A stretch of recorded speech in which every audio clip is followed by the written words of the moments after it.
unfortunately, that's how it ends up working quite often. And that ends up, like you're saying, I mean, it really confuses a jury at some point because, is this, it's like watching television sometimes or watching something going, is this an ad or is this part of the show? Especially like when it's kind of baked in really well. That's kind of what an expert witness can be like. It should be separate. It should be clearly this is this person here, this person there, or if this person's expert testimony doesn't jive with the side that hired them, well, hopefully they decide not to bring that expert witness up and just kind of leave that blank. That also, though, does open the door for the other side to hire that expert witness as well, if they're not going to use them to then testify in what their findings were if they didn't necessarily align with what the other side wanted them to be.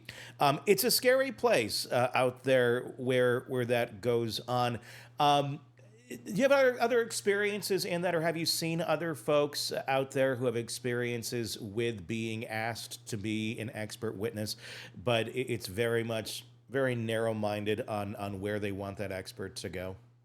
I think there's a lot of shady stuff that goes on, and just because I typically don't do this sort of thing, I can't say how common it is. Hmm. But yeah, I've had another defense attorney from another state that I knew personally through a social connection wanted me to come in and assess somebody, but do it completely off the record and tell him what I thought. And I don't know that that's legit. That had a shady feel to me too. It's like, it was like, come in, assess, tell me what you think, but we're not going to write anything down. We don't want anything in writing. And, it didn't feel right. I don't like, the secret keeping. So Yeah. it's probably something that happens a lot more than we realize. And I want to be clear, I'm not in any way saying that ARCA or ARCCA has anything to do with being shady in this. I don't think they do. I think they thought, the people who were hiring them were doing everything, above board, and that everything was, it had been approved. It had been.